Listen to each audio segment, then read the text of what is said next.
Palghar police दलाकडून जनसंवाद अभियानांतर्गत सागर रक्षक दल आणि ग्राम रक्षक दल यांना मार्गदर्शन शिबिराचं आयोजन।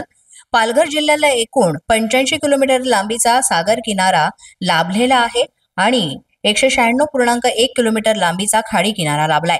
जिल्ह्यात समुद्रकिनारी 14 बंदरं, 24 jetty, 18 coastal checkpost, 38 landing point, एकूण 3 बेटे आहेत। समुद्रामध्ये 12 नॉटिकल मैल पर्यंत सागरी सुरक्षा ही पोलीस नौका विभाग करीत असते।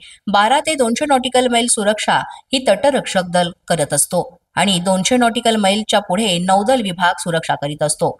याच अनुषंगानं 26 नोव्हेंबर 2008 रोजी पाकिस्तानवरून दहशतवादी जे आले ते या सागरी मार्गाचा वापर करून मुंबईमध्ये दाखल झाले आणि सागरी किनाऱ्याची त्यानंतर सुरक्षा किती महत्वाची आहे हे आपण समजून घेतलं आणि त्याच अनुषंगानं 23 जानेवारीला डहाणू पारनाका इथे संजय दराडे विशेष पोलीस महानिरीक्षक कोकण परिक्षेत्र नवी मुंबई यांच्या प्रमुख उपस्थितीमध्ये सागर रक्षक दल आणि ग्रामरक्षक दल यांच्यासाठी मार्गदर्शन शिबिराचं आयोजन करण्यात आलं आणि याचा मोठ्या संख्येनं तरुणांनी लाभ घेतला।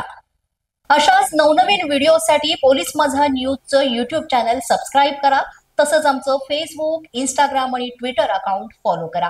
अधिक माहितीसाठी आमच्या www.polismazhanews.com या वेबसाईटला भेट द्या। पाहत रहा पोलीस माझा न्यूज।